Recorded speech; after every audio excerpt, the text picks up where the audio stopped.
de saber cómo lo vamos a realizar, ¿no? Y es el momento del diseño, porque a veces decimos, yo la verdad es que no sé mucho de cómo diseñar, entonces es como que nos paralizamos en este momento porque sentimos que no tenemos la soltura suficiente para llevarlo a cabo. Pero lo importante acá es hacer todo con suma tranquilidad. Vamos a ver que diseñar un espacio es cuestión de dedicación y poner en marcha determinadas directrices que vamos a empezar a hablar para poder diseñar estos espacios. Y la primera para nosotros es la organización del espacio. O sea, lo primero que tenemos que hacer es organizar el espacio para ver dónde vamos a trabajar. Bien, y a partir de ahí también determinar lo que son las áreas de interés.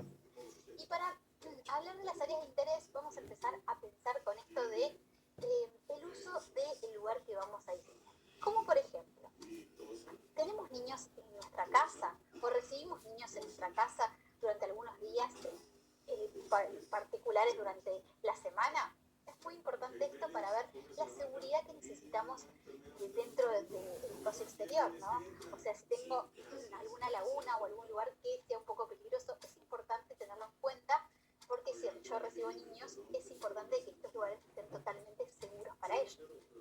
Otro punto importante es, contamos con mascotas, tenemos mascotas en nuestro hogar, necesitan un lugar, ellos pasan tiempo en el exterior para también determinar limitantes donde ellos pueden ir y pueden estar más tranquilos o algunos lugares donde yo necesito que haya un límite, digamos, de algún elemento constructivo para que ellos no puedan pasar. Bien, esto es súper importante también porque es una parte de seguridad para nuestras mascotas. Otro dato que tenemos que tener en cuenta es esto de buscamos o requerimos algún espacio para lectura. Esto quiere decir que necesitemos sombra para poder leer en algún lugar o necesitamos algún espacio con sombra para poder desayunar o almorzar en algún momento de la semana.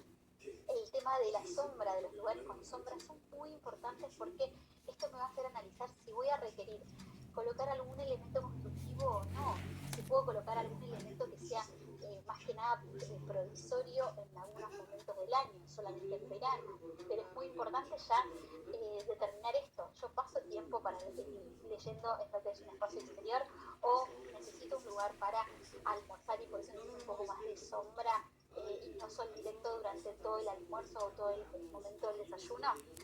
Es muy importante analizar estas pequeñas prácticas que hacemos en nuestra rutina diaria. También existe o prevemos la construcción de alguna piscina en lo que es este espacio exterior, o no solo una piscina, sino colocar algún jacuzzi inflable o algún jacuzzi, digamos, construido con material.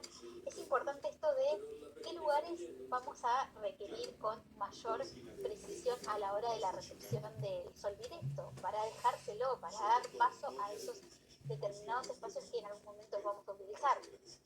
Otro punto importante es, ¿vamos a querer tener algún huerto en algún espacio dentro del ámbito exterior? Si somos fanáticos de lo que es la parte culinaria, seguramente lo que son las plantas aromáticas sea un detalle que nos gustaría tener como para poder cocinar con todos estos elementos naturales. Entonces, necesito este lugar, necesito este huerto.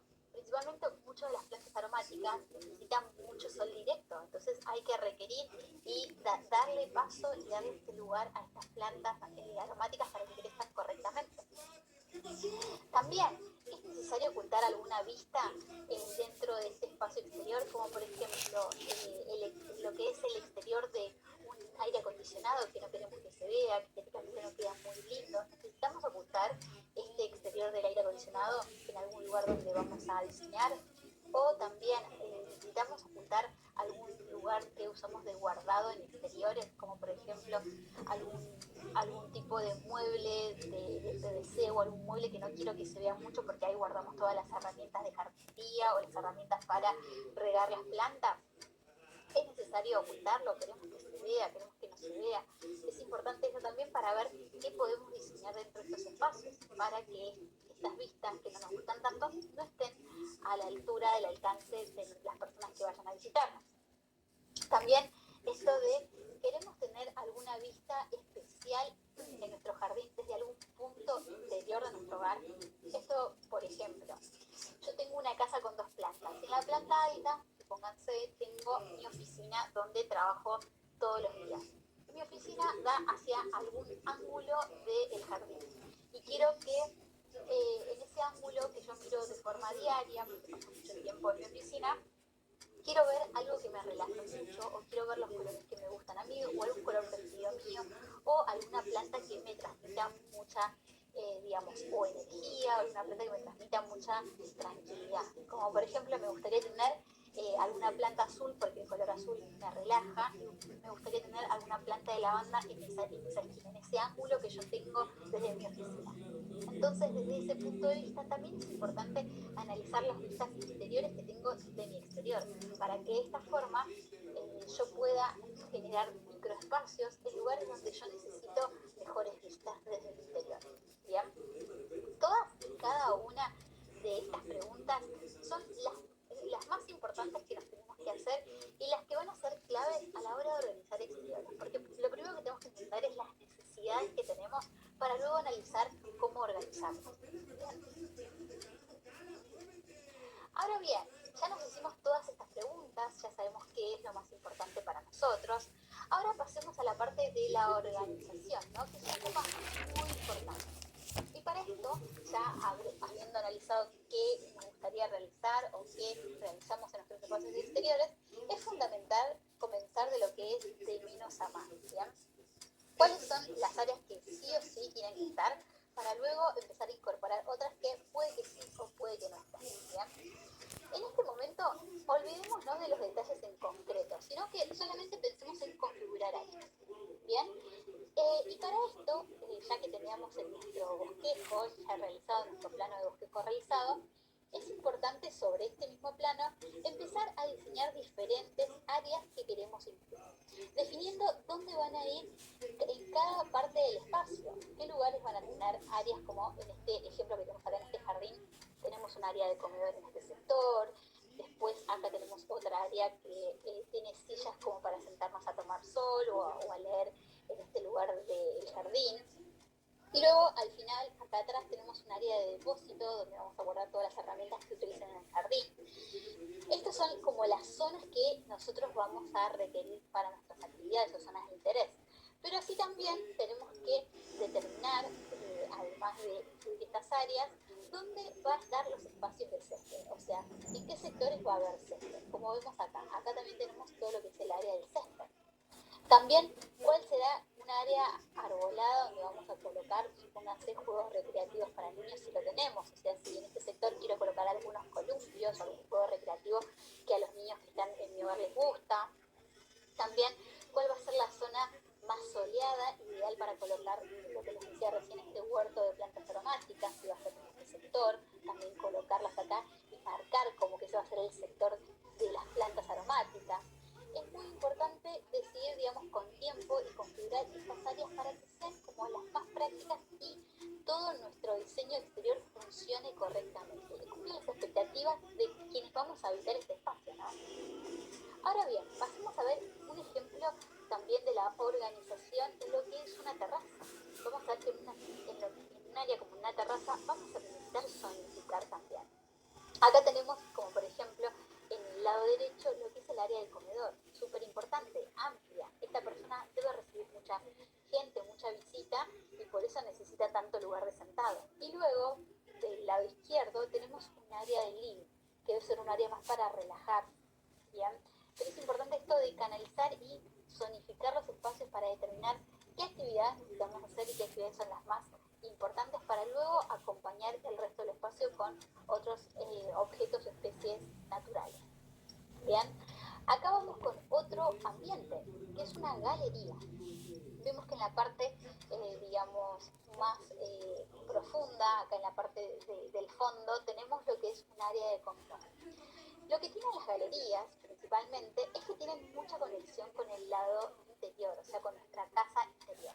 Vamos a ver que es como si fuera un híbrido de la galería entre un exterior y un interior. Es como que nos ayuda a conectar ambos espacios y por eso muchas veces tenemos determinadas actividades que comienzan en lo que es el lugar interior y luego se ejecutan en lo que es la galería. Como por ejemplo, si tenemos un comedor en una galería sin lo que es el área de cocina o el área de parrilla o barbacoa, seguramente se cocina en lo que es el área interior y luego se cene, almuerce o desayune en el área exterior. Por eso vemos que acá tenemos un comedor comedor de este lado y seguramente el área de la cocina o el área de cocción esté muy cerca de este sector en el interior. Luego continúa lo que es un área de living, donde es un lugar más recreativo, más tranquilo, para relajarnos en este sector de galería. Y le sigue lo que es un jacuzzi. Bien, acá vemos que es importante porque de este lado recibe lo que es el sol y de este lado tiene un poco de sombra, media sombra. Por eso lo colocaron en lo que es la galería. Súper importante esto también de definir el lugar que va a ocupar cada una de ellas, ¿no? Y miren bien cómo generaron cada zona. Luego acá vemos que toda la zona del césped está en este costado y sigue lo que es el área arbolada. ¿Bien? Cuando pasamos y plasmamos todas estas zonas dentro de lo que es nuestro bosquejo, vamos a ver que ya empieza a tener un poco más de forma lo que es el diseño de nuestro espacio exterior. Acá vemos en blanco lo que es todo el interior, esta es toda la casa de ejemplo que tenemos en el interior. Pero luego alrededor vemos todas zonas vegetales que se colocaron. Muchas veces las zonas de todo lo que es la parte del césped o vegetal no solo va en el área del jardín, sino muchas veces la zona vegetal comienza en la fachada de nuestro hogar. Y por eso es importante marcarlo así, vamos a tenerlo en cuenta para el diseño que vamos a hacer. Bien, acá vemos que tenemos un jardín en lo que es el área de la fachada de la casa y ya va más que nada a introducirse en el lateral de lo que es la casa. Luego contiguo vamos a tener lo que es el área de la piscina. Es importante que si colocamos una piscina también tener en cuenta y delimitar hasta dónde va a ser la construcción del deck o el área que va a ser alrededor de la piscina. Muchas veces no lo tenemos en cuenta y en el diseño solamente colocamos la piscina y cuando no tenemos ningún deck que acompañe el exterior de la piscina o alrededor de la piscina, lo que nos va a pasar es que a veces no le vamos a dar el uso que necesitamos a la piscina porque va a estar incómoda, porque va a estar como muy austera, muy alejada de todo el sector donde uno se relaja o está mucho más cómodo. Por eso el área del deck es muy importante también delimitarla para saber la configuración que vamos a poder hacer sobre él también. Vamos a poder poner reposeras, vamos a poder caminar, vamos a poder colocar algunas mesas para, digamos, desayunar o cenar en este sector. Es muy importante que configuremos todo el bosquejo como si fuera el lugar que hoy en día habitamos. ¿Bien? Luego vemos que del lado izquierdo colocaron todo el área del césped y el área arbolada o el área también de las plantas o arbustos que se van a colocar. ¿Bien? Es súper importante que podamos plasmar estas zonas dentro del bosquejo que vamos a armar. Luego, yendo a algún, digamos, bosquejo un poco más amplio, de un lugar mucho más, digamos, complejo, vemos que también tenemos todo lo que es el área interior, está marcada en gris, y luego el área exterior marcada en diferentes colores. Pero vamos a ver que lo importante acá es que tenemos áreas arboladas y también tenemos lo que son senderos o caminos, que ahora vamos a hablar un poquito más en esto y nos vamos a detener en la importancia de lo que tenemos que tener en cuenta a la hora de colocar un sendero en estos lugares. Pero también vamos a tener lo que son áreas como de piscina, el deck alrededor de la piscina, siempre es importante tenerlo en cuenta. Y luego lo que es un área para un lugar recreativo, como una cancha de tenis, una cancha de soccer, fútbol. Es importantísimo marcar en qué lugares vamos a colocar estas zonas. Obviamente vemos que acá también se colocó otro jardín con césped, que áreas van a estar arboladas o llenas o cubiertas de arbusto. Es importante siempre empezar a marcar y delimitar también los diámetros. Recuerden la importancia de cuando colocamos una planta, colocar el diámetro. Vean que esto está hecho a escala, por supuesto, pero si no tenemos mucha noción de la escala, es importante esto de colocar los diámetros, por lo menos con determinados puntos acá, y colocar el detalle de qué diámetro tiene. Bien, a mano escribir lo que sería el diámetro de cada uno de estos árboles o plantas para determinar qué espacio van a ocupar dentro del bosquejo que estamos armando. Bien, pero acá vemos que esto es un plano más complejo, acá se ve en particular cada zona y qué se realiza en cada zona. Si queremos hacerlo en este detalle, lo podemos hacer sin ninguna duda. Si queremos hacerlo más simple, como lo vemos en este bosquejo, también se puede hacer sin ninguna duda, pero lo importante es siempre colocar cada zona, cada lugar de interés para poder organizar bien el espacio y ver qué uso le vamos a dar. Qué lugares van a ser para hacer actividades, qué lugares van a ser para generar un camino o sendero, qué lugares van a ser para todas las especies vegetales que tengo que incluir o quiero incluir y qué lugares van a ser más de descanso. Entonces es muy importante esto de poder llevarlo y plasmarlo en un bosquejo para que sea lo más práctico que vamos a requerir y vamos a analizar. Ahora bien, vamos a definir un poco lo que es la circulación de estos espacios a transitar, ¿bien? Algo que tenemos que tener en cuenta es que para que un jardín funcione o un espacio exterior amplio funcione, es esto de que sea fácil de utilizar y que los trayectos o lo que son las áreas que van a tener en común en este sector se puedan comunicar de una forma súper funcional. Más que nada, los jardines con senderos son prácticos porque pueden ser transitados de un lugar a otro sin que nadie se sienta incómodo, principalmente los días que llueve o los días que, digamos, el pasto está húmedo. Es importante que tengamos un sendero o un camino donde podamos pisar para no ensuciarnos, ¿no?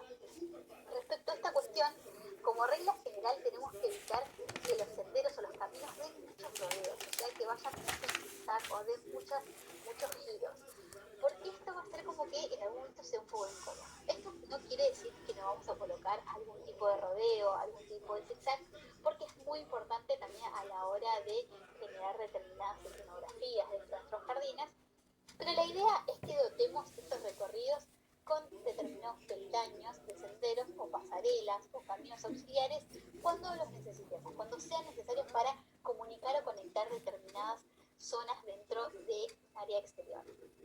Es importante a la hora de elegir los materiales para realizar estos senderos que estos revestimientos que se elijan tengan determinada textura, que no sean totalmente lisos, porque los días de lluvia o los días que hay mucha humedad puede generar que nos resbalemos y generar accidentes. Por eso intentemos siempre a la hora de la elección de materiales para revestimientos que tengan determinada textura. ¿Bien? A veces vamos a ver que es interesante que los propios recorridos que comunican de una zona a la otra se configuran de tal manera que desde un punto de partida no se vea completamente el siguiente área donde vamos a ir. Bien, como vemos acá nosotros sabemos que estamos parados en este sector, pero lo que viene por detrás de lo que es este jardín no se ve. Es como que vemos ahí algo, pero no vemos del todo. Bien, vamos a ver que es como que la vista general está bien, pero nos da la impresión de que si nos vamos acercando vamos a ver algo mucho más interesante. Esto no significa que los caminos de repente tengan que dar muchos, pero muchos giros, sino que sepamos interponer estratégicamente algunos elementos que nos dejen entrever hacia dónde vamos, para crear esa sensación como de descubrimiento a cada paso que vamos realizando dentro de este jardín. Lo importante es que la emoción y la sorpresa sea algo que vayamos a mantener en nuestro ambiente y que de esta forma se mantenga la atención de las personas que lo transitan. Por eso esto de dejar entrever hacia dónde vamos es un punto importante para que la atención esté todo el tiempo colocada. Por eso algunos giros están muy bien colocarlos dentro de un jardín. Otro punto importante es que también, dependiendo de la superficie de nuestro jardín, vamos a poder diseñar el ancho de nuestro camino o de nuestro sendero. En este punto no hay una regla de sentido, o sea, importante o a rajatabla que hay que seguir, sino lo importante es ir con nuestro sentido en común, ¿bien? Ya que va a depender mucho del lugar, de la superficie total con la que vamos a contar, porque si nosotros determinamos un sendero en particular, vamos a correr el riesgo de que quede un poco pequeño o un poco amplio para toda la superficie que vamos a contar, ¿bien? El sendero más o menos tiene que variar entre 60 centímetros como mínimo, pero puede ser en la amplitud, si tenemos la superficie, de lo que más nos gusta. Un sendero amplio, transitado, que sea cómodo, puede ir en 1 metro o 1,20 m sin ningún problema. Pero con que sea como mínimo de 60 centímetros ya vamos a estar muy cómodos para poder transitar. Bien, después el ancho, digamos, máximo lo va a determinar la superficie total, o sea, o cuán cómodo yo quiero que sea toda la superficie del sendero, pero como mínimo unos 60 centímetros está perfecto para poder transitar por él. Por otra parte, también es útil resaltar la vegetación que se va a colocar junto a los senderos. Bien, vamos a ver que podemos colocar una vegetación que sea la que más nos guste o aquella que sea más vistosa, como así también la vegetación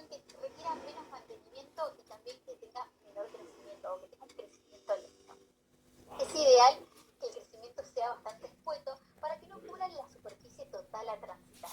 Bien, a veces nos va a pasar esto de que si colocamos algún tipo de vegetación que tenga un crecimiento rápido, vamos a tener que cortar las plantas y hacer un mantenimiento más recurrente a que si tiene un crecimiento más lento en este lugar. Bien. Ahora bien, si el sendero vemos que tiene un alto tránsito, tenemos que pensar en materiales que sean resistentes y que duren con el paso del tiempo, ¿bien? Y para esto, lo que más vamos a ver que se utiliza en exteriores es el hormigón o el granito, que son materiales o revestimientos muy, pero muy resistentes.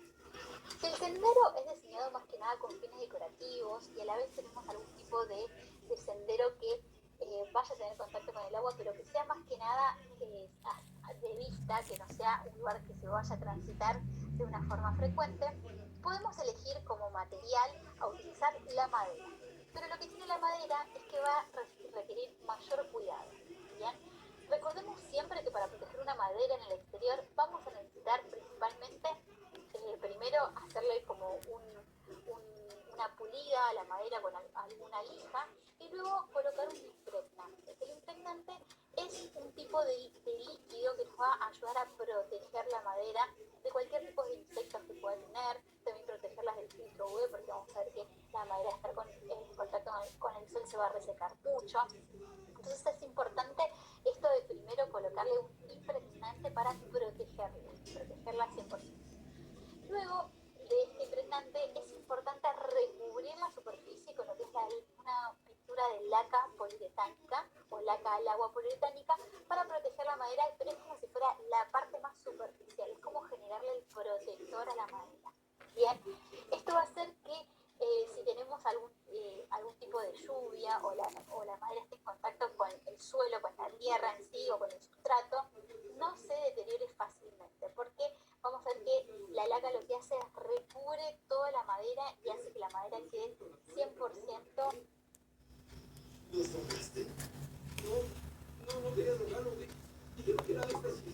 protegida y bien como plastificada. Bien.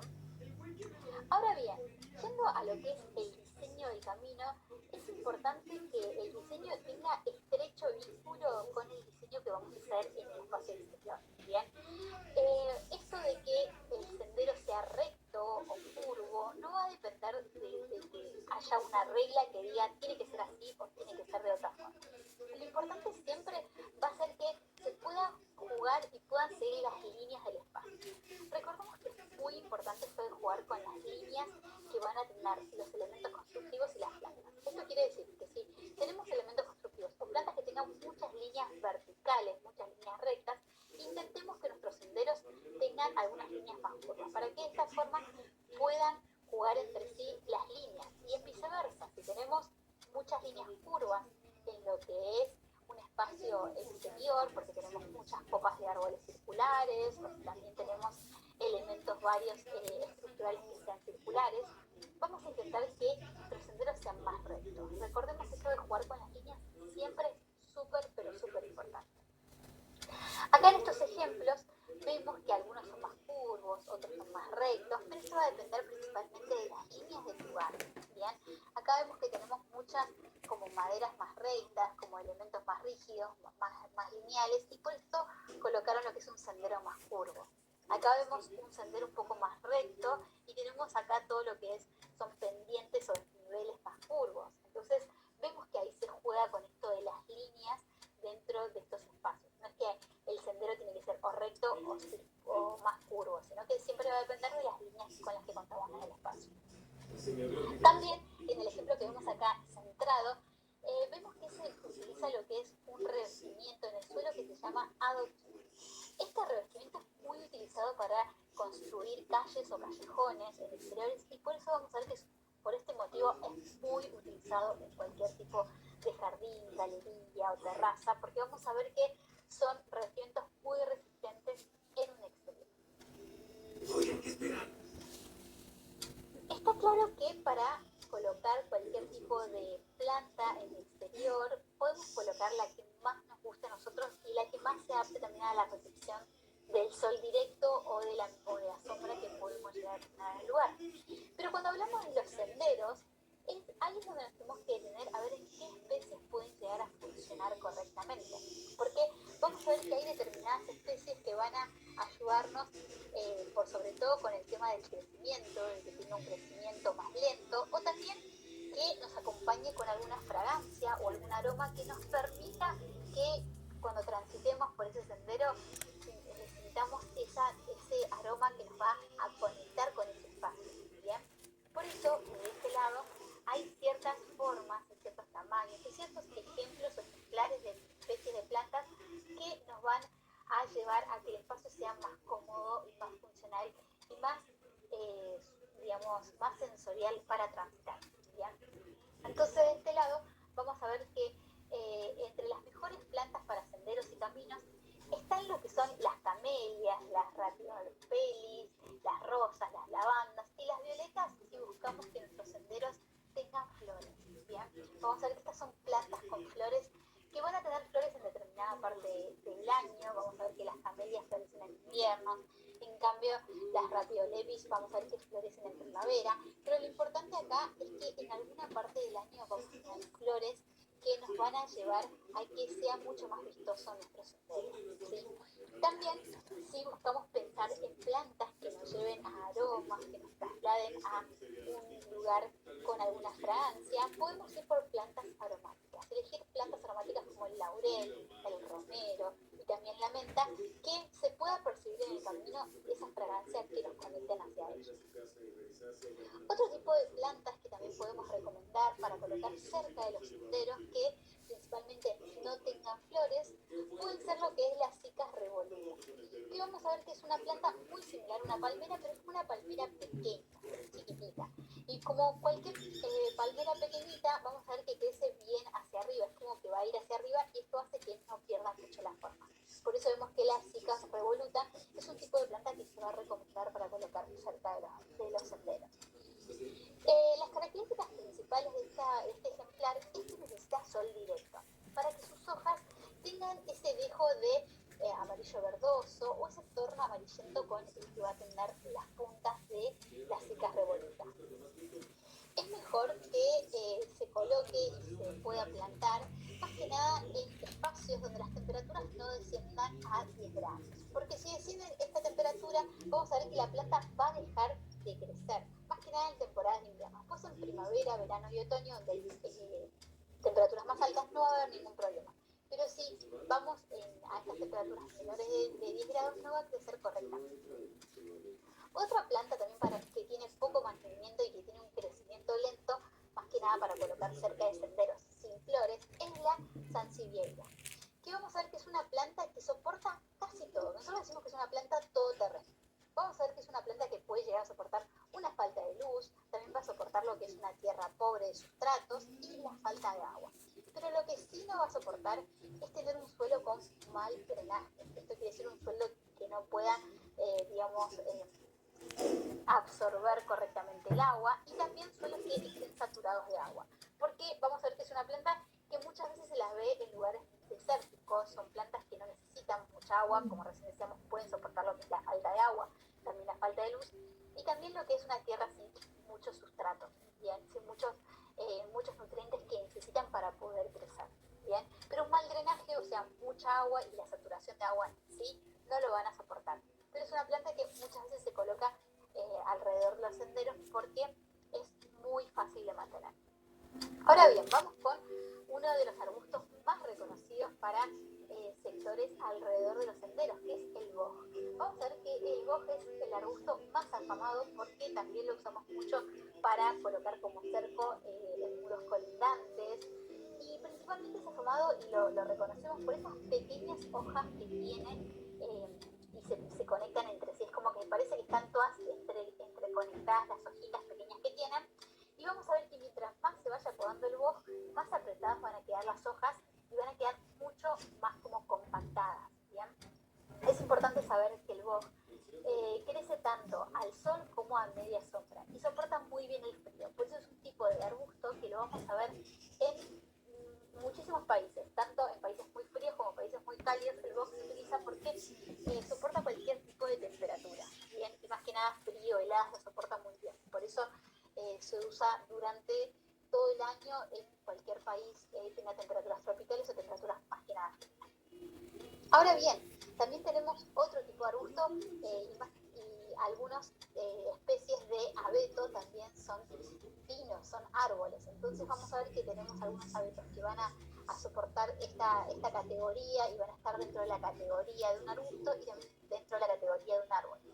Y por eso vamos a ver que se usan mucho cerca de los senderos, porque tienen una fisionomía similar a la de un pino, pero crecen muy lento y a la vez mantienen su forma por muy buenos años, y también nos va a gustar mucho para colocar cerca de los senderos porque va a tener una fragancia resinosa, esa fragancia a pino que sentimos cuando vamos por un bosque, lo vamos a sentir cuando recorramos nuestro sendero si plantamos abeto a su alrededor.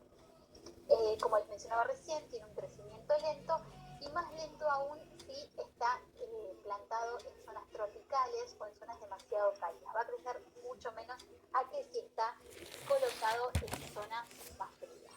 Bien, bueno, hasta acá llegamos con la clase de hoy, donde vimos